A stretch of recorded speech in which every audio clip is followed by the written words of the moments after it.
Thank you so much to the Sydney Institute for inviting me along today. It truly is an extraordinary honour, in particular to sit next to one of my political heroes in John Howard. I won't acknowledge every luminary in the room. We'll be here all night and I only have 3 minutes. But it is confronting, I must admit, as a Victorian to look out on a crowd of this size. I think my COVID-induced agoraphobia is beginning to kick in. It has been an extraordinarily difficult few months for all of us, but particularly so, I think, those from my home state. No one ever said that governing was supposed to be easy, but no one could have possibly foreseen the challenges that faced this government and this Prime Minister. In the space of just a couple of weeks at the beginning of 2020, when we had moderate but competitive levels of growth, we had unemployment of around 5.1%, and we were staring down the barrel of a balanced budget for the first time in 11 years. All of a sudden, we're looking down a very different barrel, a barrel of double-digit unemployment, of double-digit contraction in the economy, of a pandemic with no known cure and no end in sight. It was indeed, as the Treasurer says, like looking down through an abyss. And the decisions that were made at that time were rolling. They were urgent, they were numerous, they were difficult, and they were consequential. The opposition, to their credit, unable to provide either solutions or comfort, stood aside and let us do our job. Now, 20 months later, we are growing faster than we were pre-COVID. There are more people employed than there were pre-COVID. There are more jobs than we can possibly fill right now. And this week, we will hit 90% of Australians fully vaccinated.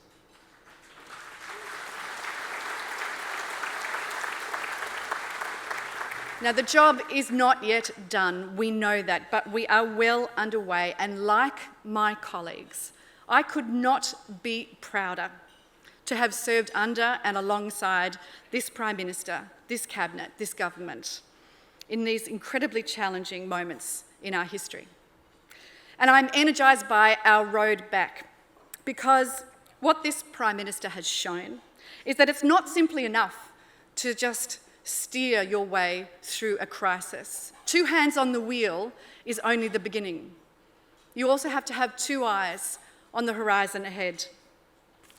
The public want to know that not just what you've done, but to make them, and I'm stealing your words, Mr. Howard, relaxed and comfortable and certain.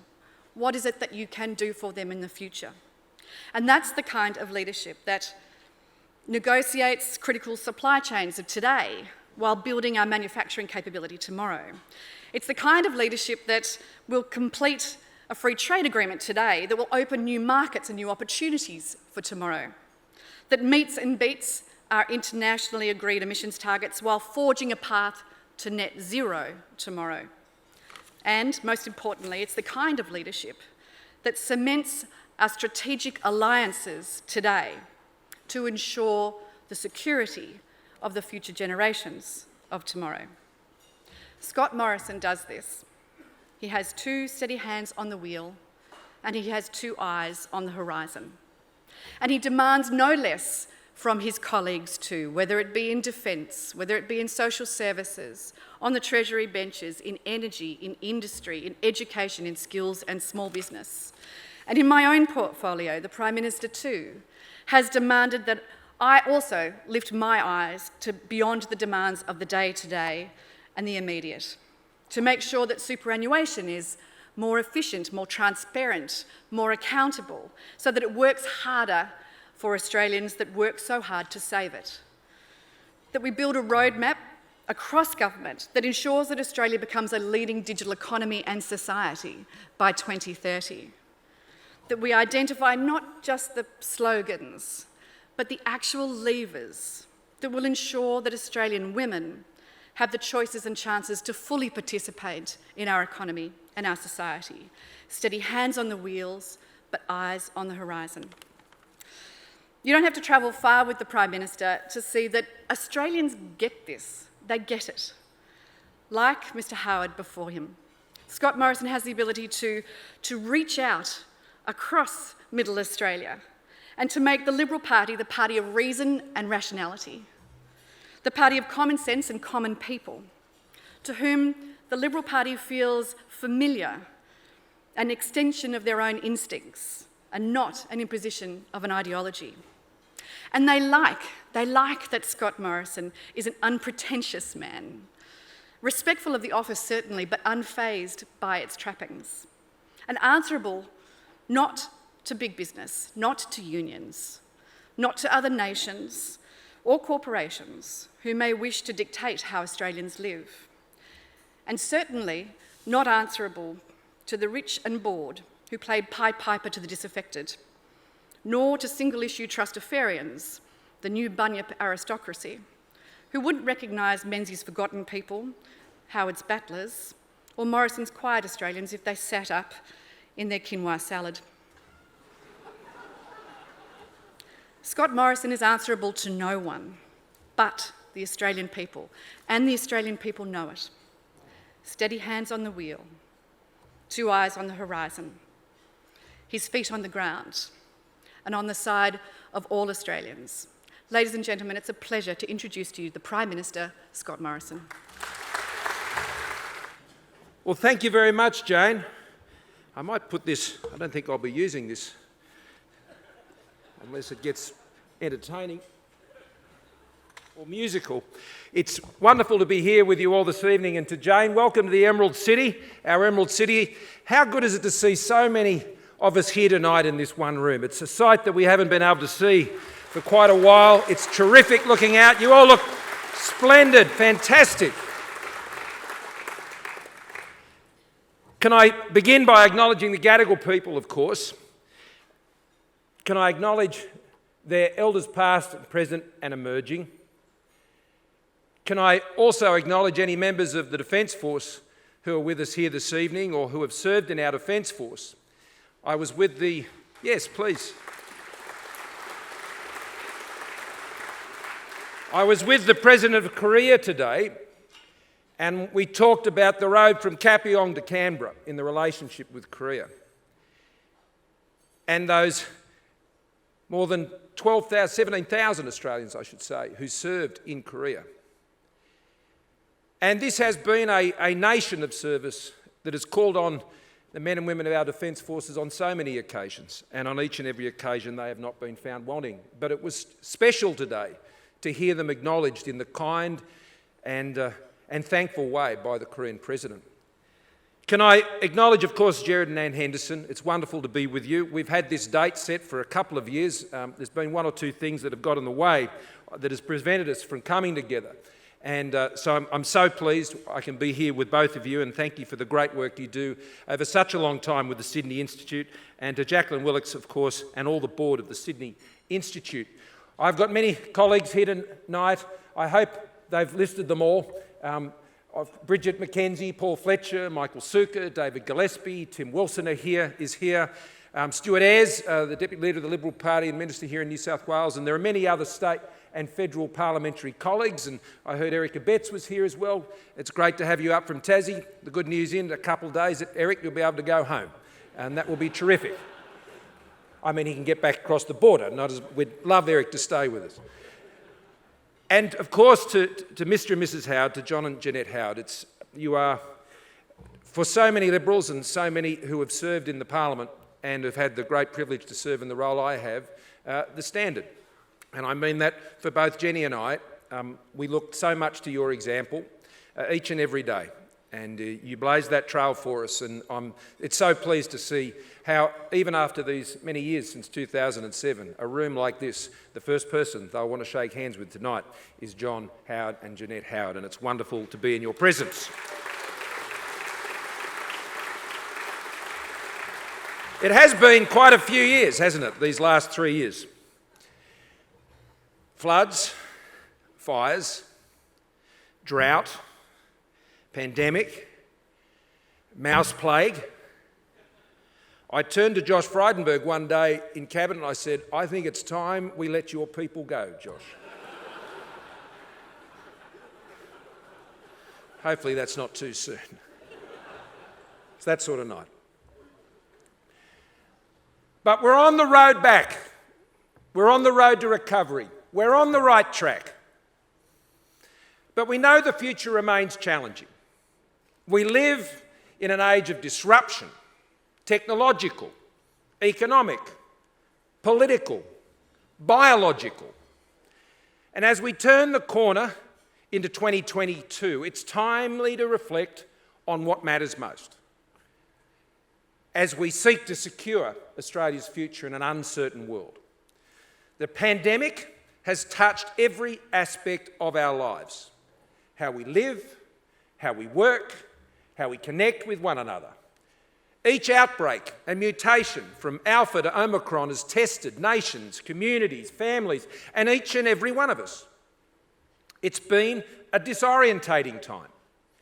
Yet it's also been a time of uncommon clarity, underscoring what matters most to us as Australians: our health, our families, our friends, our jobs, our livelihoods, our communities, how the country's governed, our national sense of fairness, our country, our liberty.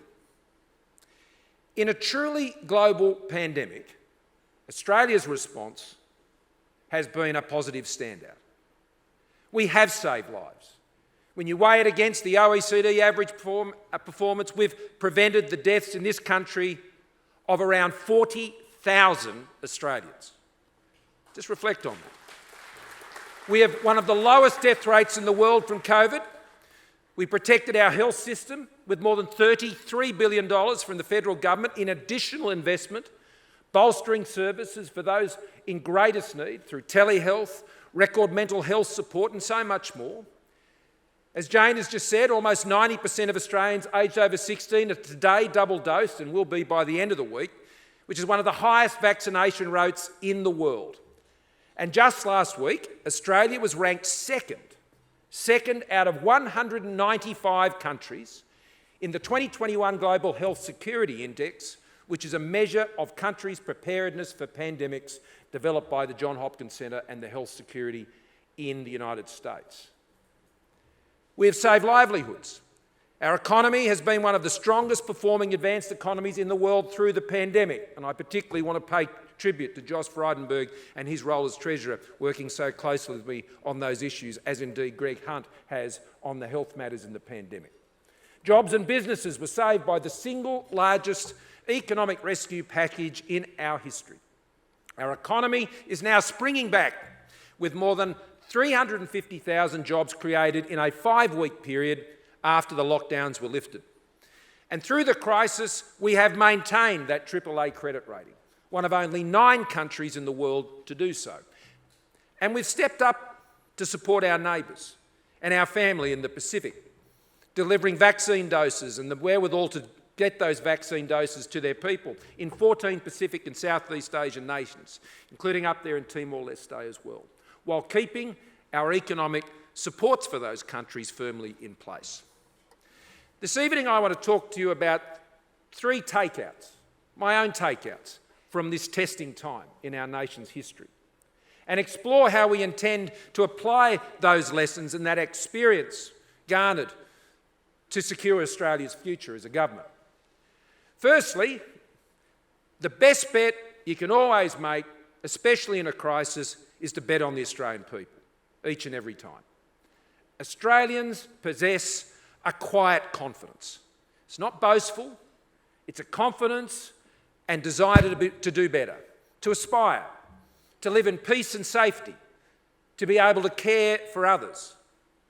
It's a confidence to think big, but not big note, to be responsible for our own individual actions and those of our families, and to strive to be in control of our future. And it's this quiet confidence that has built this country, established our freedoms, our system of democracy, our economic strength, and our ability to thrive as a nation. It's a confidence that enables us to believe that whatever happens, whatever comes our way, we can push through, we can deal with it, and preserve our unique and enviable way of life. During the pandemic, our confidence has been put to the test, but it has not been found wanting. Our way of life has been put on hold. While necessary, it is not normal for government to tell Australians where we can go and can't go, who we can and can't invite into our homes, to stay home, to close our businesses. It's not normal to keep track of where we've been, not be allowed to visit friends or relatives, to go to funerals and to weddings, or go out to dinner or to the pub. None of these restrictions belong in the lives of Australians. Australians don't like it. I don't like it. Yet for the greater good, we have done it. We have denied ourselves in that way. And we got on with our lives despite the conditions, to be as best as we possibly could be, because we knew it would be temporary. We knew that on the other side was something that we will never, if ever we did, take for granted again: our freedom. And so Australians kept their side of the deal. And it is now time for governments to keep theirs, to step back and let Australians step forward, to put Australians back in charge of their own lives, relying on the connecting points and relationships that exist between the state and the individual that bridge the gap, our communities. Edmund Burke, as former Prime Minister Howard, I still think of him that way, as John Howard would say, Edmund Burke's little platoons, the myriad networks of family, faith groups, schools, workplaces, big and small, sporting clubs, book clubs, you name it. Why do I stress this? Because I believe that some on the left of politics will draw precisely the wrong lessons from this pandemic, where it is viewed as a pretext for more expansive government, a greater government role and reach into society across economic, social and cultural domains. They sometimes refer to it as build back better or build back stronger, but that's what they mean. This would be a profound misjudgment in light of both our liberal democratic inheritance and what lies in front of us as we secure our recovery. The reach of government in this pandemic is not some new norm, and it will not be under our government. It has a use-by date. You know, by instinct, more than ideology, Australians support effective, practical, yet limited government. An enabling partner, not a meddling busybody overseer. Government that delivers tangible benefits to people's everyday lives, that empowers people to make and pursue their choices, that opens the door for each generation and each individual to the promise of Australia. Economic opportunity and reward for hard work, a fair go for those who have a go, can-do capitalism, a strong social safety net when times are tough, and a country that always holds true to the best traditions of liberal democracy in an uncertain world and is prepared to stand for it. Where government delivers the essential services that Australians rely on, while also keeping their tax burden down as much as possible, enabling Australians to keep more of what they earn. Where the state facilitates rather than dictates, where it knows its role, but it also knows its place. An important takeout. The second takeout from the pandemic is you've got to get the balance right. I don't pretend, as a government, we've got everything right. No nation has through this pandemic. Our institutions are made up of human beings, after all, and a pandemic is a fog of radical uncertainty. There is no guidebook. And nor do I pretend that those of us who have been in positions of leadership and public responsibility were able to agree on everything. It's not how pluralist democracies work, and it's certainly not how federation works. Federations are designed to have appropriate checks and balances on centralised power. As a federal cabinet, we have made the big calls, and by and large, I think we've got the balance right. We called the pandemic before the rest of the world and shut our borders. National emergency biosecurity orders were enacted. We made it clear that our job was to save lives and save livelihoods, that there was to be a balance struck right from the outset. The National Cabinet was established at leader level to coordinate responses at that level as best as possible. It has met a gruelling 57 times. The National Cabinet is not perfect, but it's certainly better than what was there before, having experienced both. And we have done better as a nation in our federation than almost any other federated system in the world.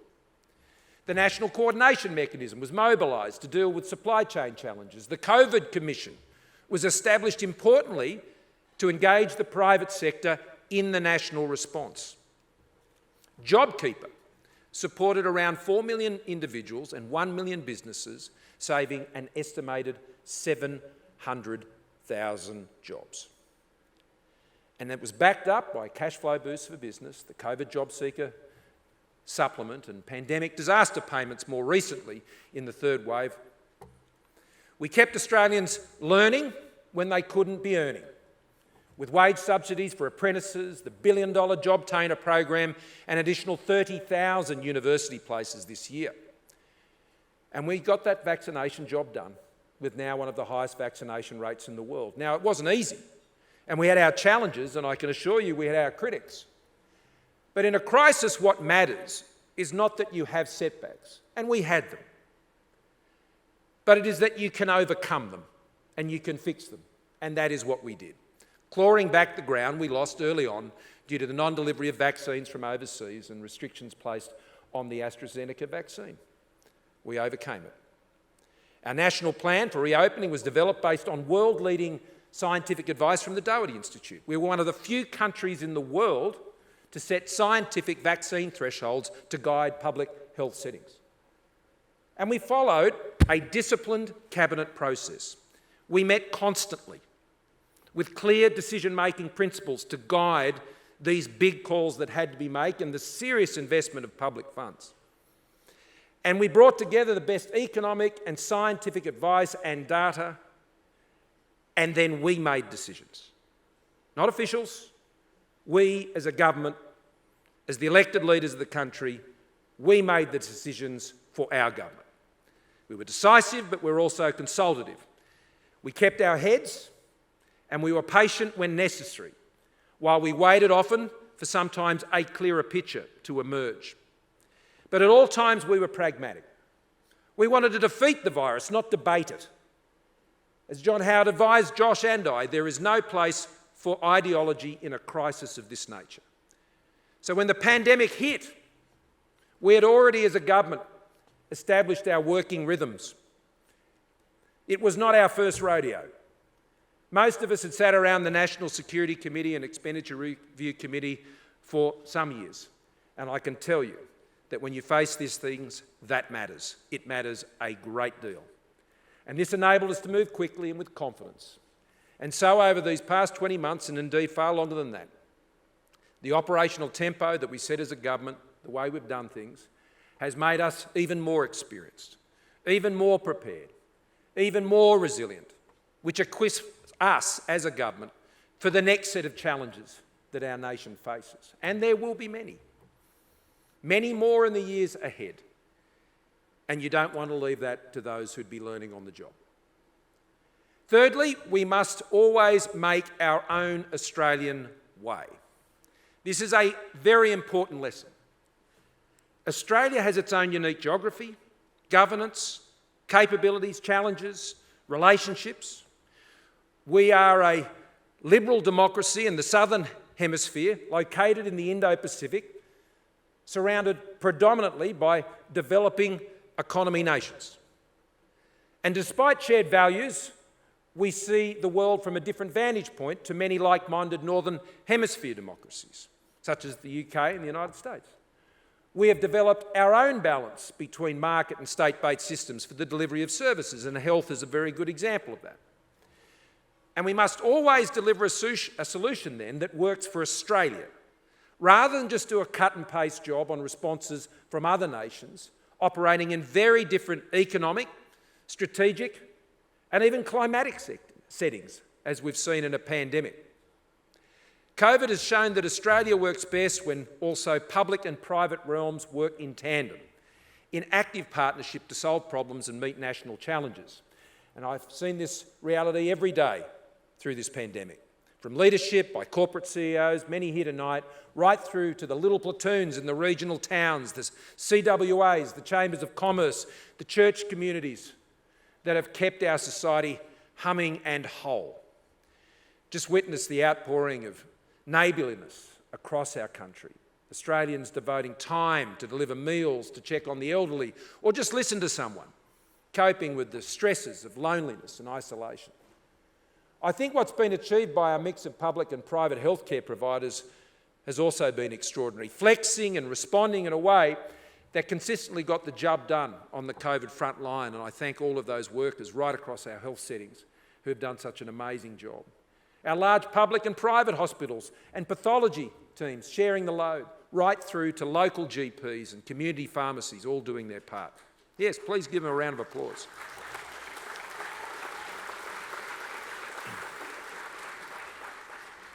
I think of the way many large corporates also worked with our government, not just to support their employees and keep them COVID safe and their customers, but to actually act in the national interest at a time that demanded it and put aside their own interests in a time of crisis. I saw it so many times. And JobKeeper was the largest of those partnerships. It was a uniquely Australian solution. We didn't go down the path that others thought we should and criticised us for not doing it. We went down a very Australian path. JobKeeper was an Australian idea. It effectively nationalised private payrolls of employers deliver income support, with businesses committing to keep their people on their books, banks providing the cash flow, and the government paying the bills.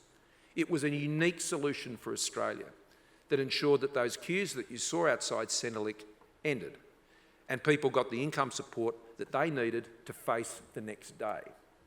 And my message tonight is to Team Australia is that we still have a job to do. Our goal should be to further develop and strengthen that spirit of partnership between government, the private sector and the community sector as we face the challenges and opportunities that are ahead of us. And yes, government has a vital role to play. We believe that. But we believe so do you. And we want to see all Australians play their part. When I became PM 3 years ago, I set out 3 goals. And as we look ahead, they continue to guide me and our government.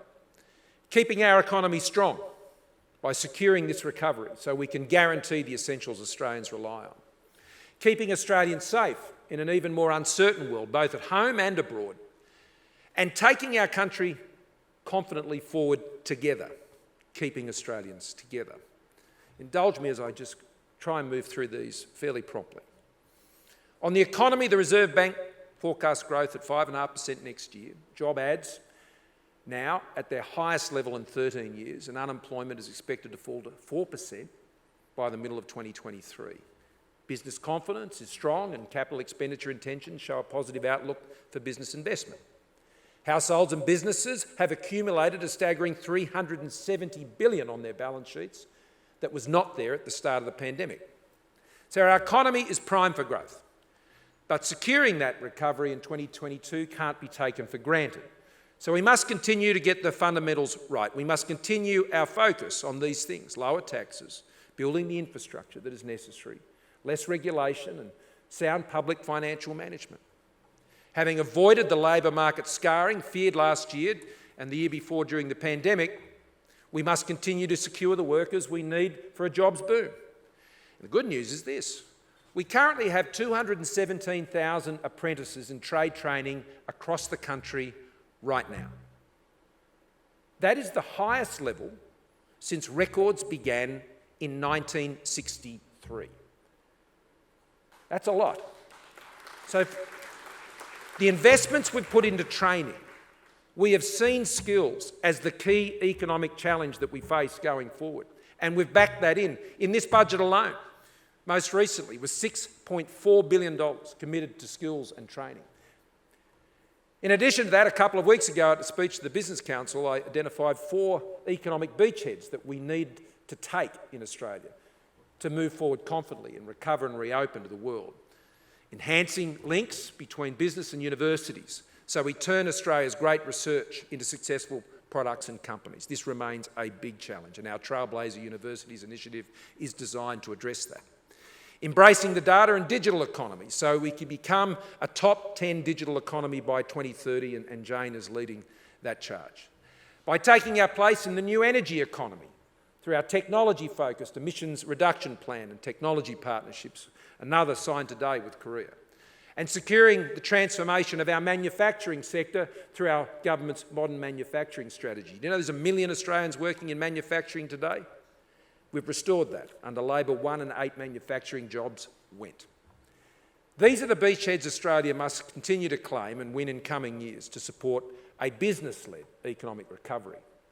The challenge of keeping Australians safe begins at home. Working with states and territories, our government is close to finalising the next national plan to end violence against women and children. The most recent budget invested a further $1.1 billion, the largest ever commitment by a federal government in that area. We will continue to introduce new laws to keep Australians safe online, and we will take on big tech. One of the greatest fears that parents have for their children, particularly girls, growing up in a completely different digital world to the one we grew up in. Our critical infrastructure assets are more than ever reliant on technology for the delivery of their services, and everything from our communications networks to the stable distribution of our electricity grids, the functioning of satellites and financial services essential for daily retail transactions.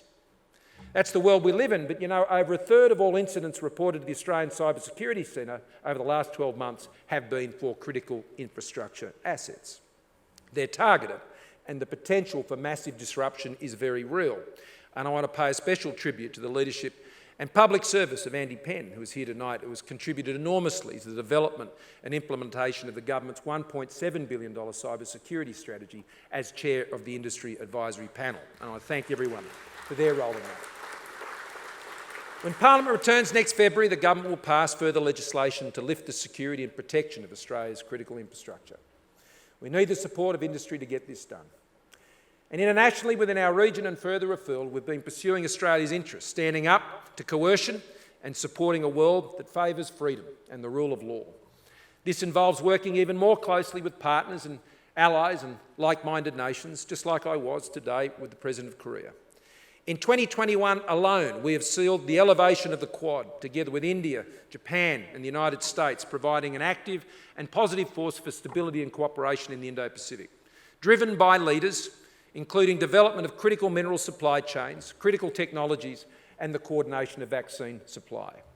The landmark AUKUS agreement, a new trilateral security partnership between ourselves, the United States and the United Kingdom, geared to the emerging security challenges of the 21st century, including accessing the technology for a nuclear-powered submarine fleet. The only other country to do that was the United Kingdom in 1958. This is essential to our long-term security and has been long sought after. The first ever comprehensive strategic partnership with the Association of Southeast Asian Nations, ASEAN, based on a shared vision for a free and resilient Indo-Pacific, and the first comprehensive free trade agreement negotiated with the UK post-Brexit. Now, the common thread in all this is plain enough. These are big national plays for big strategic stakes where we must protect Australia's interests, and we have been doing so. Finally, keeping Australians together. A nation, government must always prioritise national unity and social cohesion. We are the most successful immigration and multicultural nation in the world. And we intend, thank you, we intend to keep it that way, with a sustainable migration program that gets the balance right, keeping our borders secure, avoiding population pressures on our infrastructure and services, particularly in our major cities, and meeting the labour needs of our economy, as well as our family reunion and humanitarian obligations. And we will continue to ensure that our economic recovery strategy places a strong priority on women's economic security that Jane is leading. Our most recent budget committed $1.9 billion over 4 years to support employment and entrepreneurship opportunities for women, increase retirement savings and improve the affordability of childcare. From my first days as Prime Minister, I've made a point of ensuring the interests and everyday concerns of those living in rural, regional and remote Australia are never far from my view or the government's view. The first place I went was to Quilpie. to go and inspect what was happening with the drought, and I've stayed in touch with the family there over these past few years. As you know, this year saw our government commit to net zero emissions by 2050, and I won't pretend this was easy. Our pathway to net zero for rural and regional Australia is designed to be a net positive that respects their way of life and protects their economic future. The fact that we found this not the easiest things to do, I think says very clearly to rural and regional Australia we understand their sensitivities and concerns, and we can be most trusted to protect them. You know, we either grow together or we grow apart, and we cannot allow that to happen between our rural and regional communities and our cities. Our pathway to net zero is about growing together. And once again, an active and engaged and durable partnership between government, business and local communities will be vital. This is something our government is very committed to, with our major investments in clean hydrogen industrial hubs, carbon capture, use and storage and renewables projects, from Bell Bay in the south to Darwin in the north, from Gladstone, the Hunter and Latrobe valleys in the east to the Pilbara in the west. With the right policy settings, I remain supremely confident. I'm sure Bridget agrees that as regional Australia will continue to be an attractive, prosperous and vibrant place to live, work and raise a family for at least 1 in 3 Australians as it is today. So friends, over the past 3 years we have worked together to bring Australia through some of the most difficult challenges we have ever faced. Our success has been built on the resilient strength and quiet confidence of the Australian people. It has been supported by the actions of our government that has worked hard to get the balance right and chart a uniquely Australian way through this crisis and into the future. And so as now 2021 recedes into the rear vision mirror, our government sights are firmly through that windscreen onto the road ahead. We know it will take the experience we have gained together over these past difficult years to see Australia through the next set of challenges to secure Australia's success, to secure our economic recovery, to keep Australians safe in an uncertain world, and to keep Australians moving forward together, stronger, safer, together. Thank you very much for your kind attention.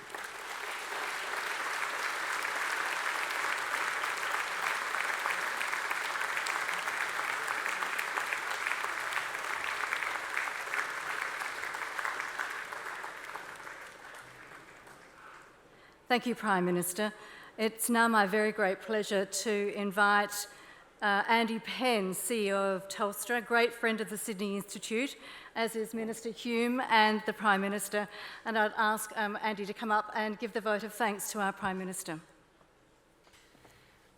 Well, thank you very much, Jacqueline. I'd like to start by acknowledging the many dignitaries that are here this evening, Prime Ministers and Ministers past and present, political, business and community leaders, Australians and international guests.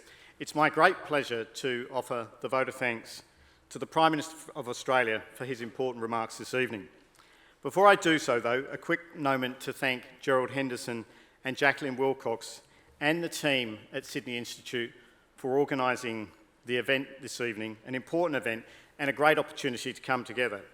And thankfully, I was delighted when I dusted off my tuxedo after 2 years in the closet in Melbourne that it did still fit, so thank you for that. Stimulating debate and discussion in the way that you do is the key to better ideas for our future. I want to start my thanks by really commencing where the Prime Minister finished and recognising that when Scott Morrison became the 30th Prime Minister of Australia in 2018, he came to the role with a plan, a simple plan for a stronger Australia, a plan to keep our economy strong, Australians safe, and to keep us together. However, I doubt that even the Prime Minister could have predicted the environment of radical uncertainty, to use his words, that we were about to enter as the onset of COVID magnified the already complex dynamics and challenges that we were facing in the modern world. A health crisis, yes, but at a time when we had also been confronting an environmental crisis, natural disasters, bushfires and floods, growing geopolitical uncertainty and tensions, an escalation in malicious cyber activity, supply chain shortages in critical technologies, and moral and ethical questions about fairness in our society. At times of great uncertainty, it is tempting as leaders to become more conservative, vaguer about our future, hedge our bets. But when the future seems the most unclear, as it does today, and as it has during moments in the last 2 years, that is when people need a strong sense of direction. They need leadership. They need a clear path forward delivered with hope and optimism. Thank you, Prime Minister, for providing us that tonight, and thank you for doing so over the last 3 years. Thank you also to you and your government for leading Australia through the ravages of COVID and still achieving your plan of a strong economy, keeping Australians safe and keeping us together. But it cannot all be down to the Prime Minister alone, as important as his leadership is. We all have a role to play in keeping Australia strong. We are all living in these disrupted times together. Many of our challenges are shared. The connections and partnerships established between governments, agencies and businesses, as the Prime Minister mentioned, as we all played our roles during COVID, will continue to be critically important as we build a stronger future together. Prime Minister, I want to close by wishing you, Jenny and your family a wonderful and restful holiday season. I can't begin to imagine how tough your job is. Although, having said that, being the CEO of Telstra for the last 7 years has given me some clues. But trying to align a multitude of different stakeholders around complex and fast-evolving issues, trying to build consensus in an environment where there are no shortage of conflicting opinions and no shortage of advice on how to do your job, where there is an expectation that leaders should somehow have perfect foresight and be able to access and act on perfect information every time, where even if you do have all of the answers, you don't necessarily have all of the constitutional powers to implement them.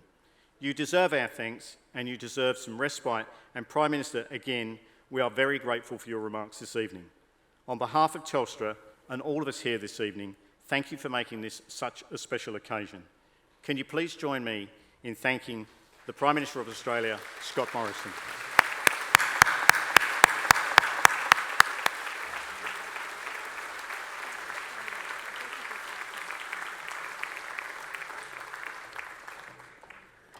Thank you so much, Mr. Penn. And as you all know, Telstra is a very strong supporter of the Sydney Institute and, of course, is a very strong supporter and sponsor of tonight's evening. And we're very grateful for that. We're also very grateful to you all for attending tonight.